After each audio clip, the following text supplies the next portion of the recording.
Hello, this is Max. In this episode, you will learn how the Chernobyl nuclear power plant disaster was handled. Also, don't forget to watch the previous episode. Don't forget to subscribe. 7 hours after the Chernobyl accident, a radiation alarm is triggered in Minsk, despite no apparent source. Dr. Yelena Kamyuk, one of the few scientists on duty, investigates and identifies a nuclear fuel leak from isotopes in the air. She contacts the Ignalina nuclear plant, discovering they've also detected a leak, albeit at a lower level. Dr. Kamyuk then calls Chernobyl for information, but the lack of response slowly leads her to infer the dire truth. Back at Pripyat Hospital, overwhelmed with acute radiation syndrome cases, Dr. Zinchenko faces a grim scene. She orders contaminated firefighters' uniforms removed and disposes of them in the basement, suffering radiation burns to her hands in the process.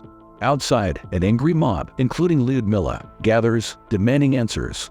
In Moscow, Legasov attends a committee meeting and becomes increasingly concerned as he reads the dossier, realizing the gravity of the situation. The meeting begins with Sherbina downplaying the severity of the accident to Gorbachev.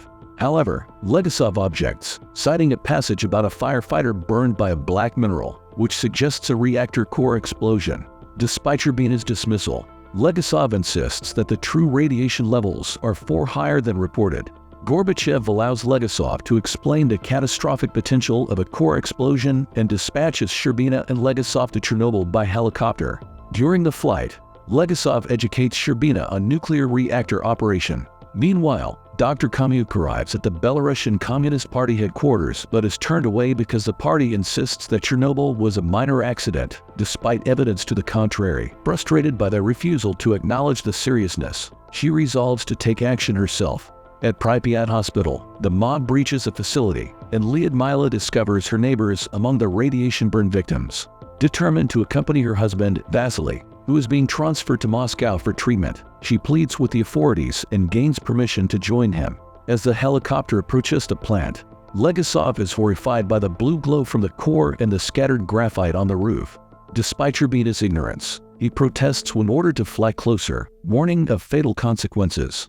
Despite Sherbina's threat to the pilot, Legasov emphasizes the peril of radiation, convincing the pilot to defy the order. Upon landing at a military camp overseen by General Tarakanov, Sherbina initially tries to give Bryukhanov and Fomin the benefit of the doubt.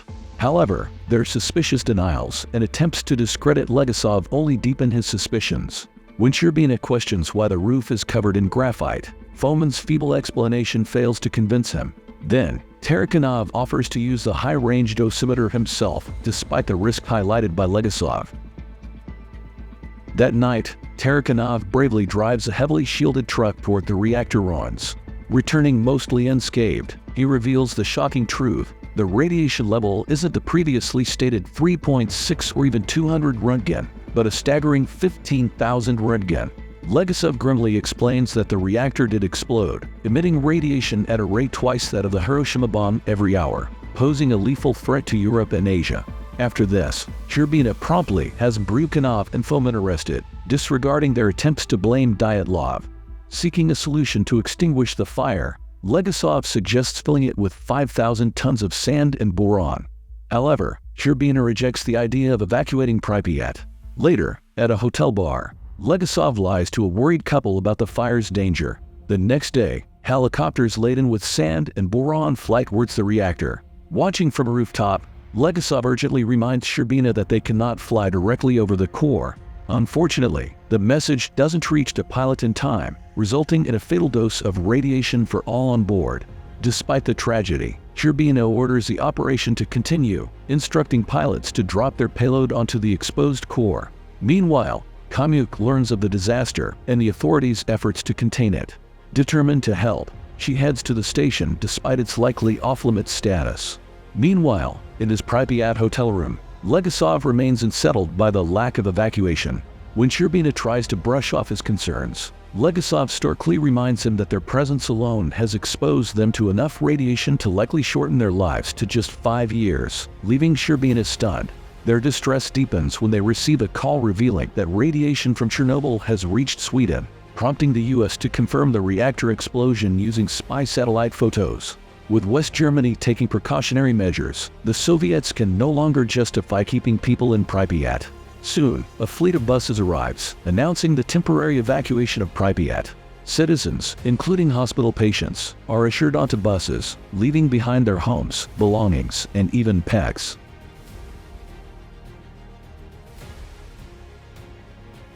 Legasov and Sherbina watch from a rooftop as the once bustling town empties, its residents departing forever. As the last bus departs, Kamyuk arrives at a military checkpoint.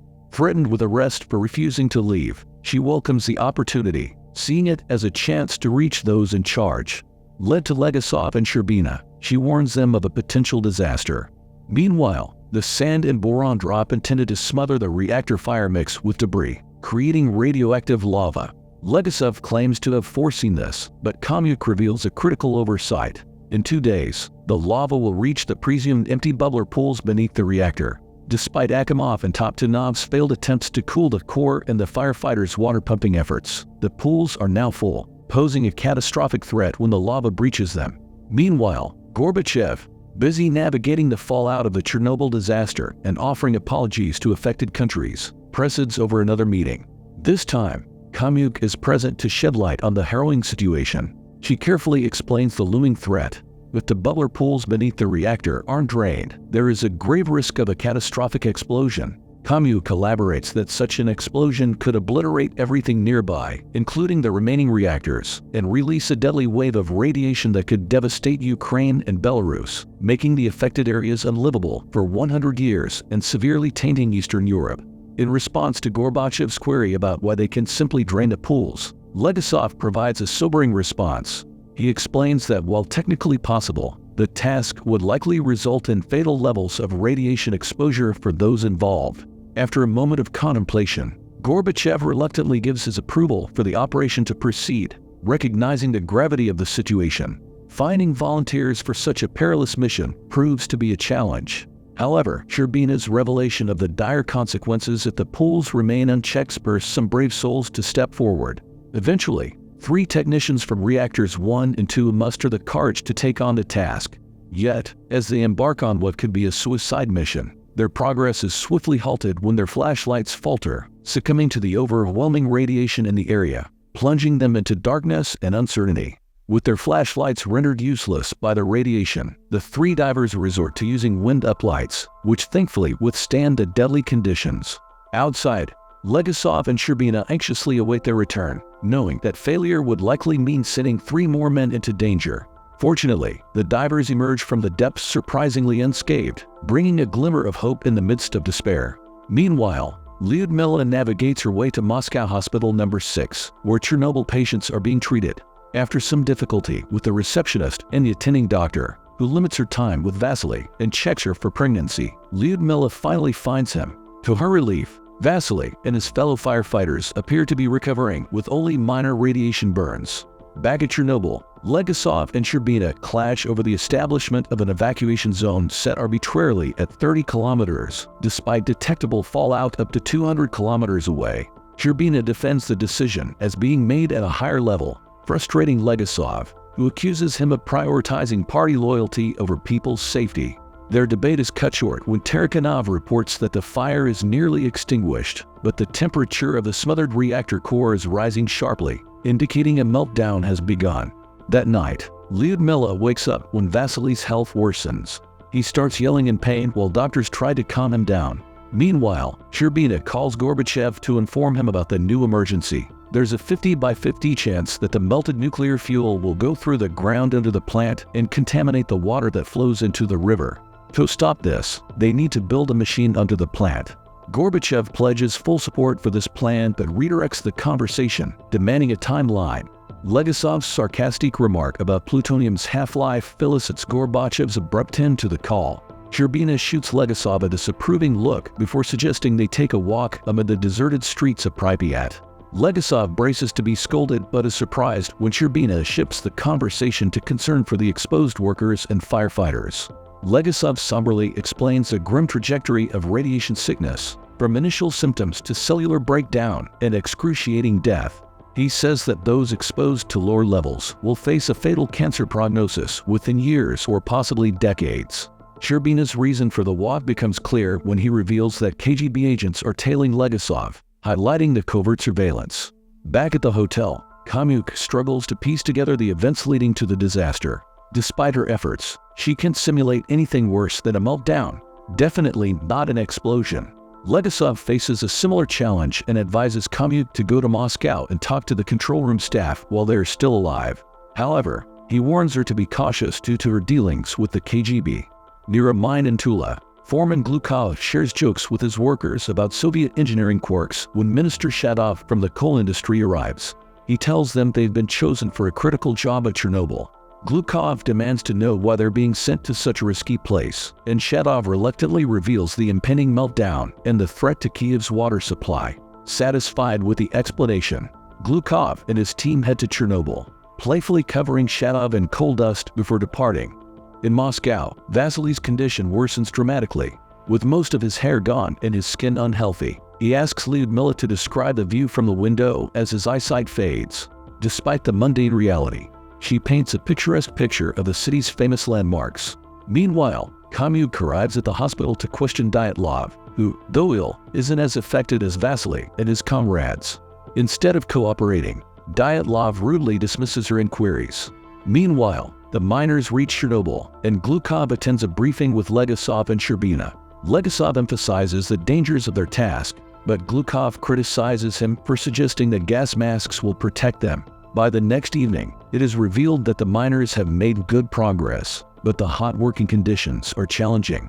Now Glukov demands cooling fans from Tarkhanov, but he refuses, fearing it would spread radioactive dust. Meanwhile, Kamyuk finds Toptanov severely ill from radiation. Despite his condition, he agrees to talk to her, revealing his young age, which surprises her given his role in the reactor. Meanwhile, Vasily is moved to another room, and Doctor discovers Lyudmila has been there much longer than allowed. Lyudmila struggles to accept the severity of Vasily's illness, but finally starts to realize it's terminal. She shares with him that she's pregnant, breaking the rules to be with him in his final moments despite his deteriorating condition. As the mining work progresses, Sherbina brings some good news to Legasov, revealing that the fire has finally been put out. However, they receive an unexpected report that the miners, lacking cooling fans, have resorted to working naked.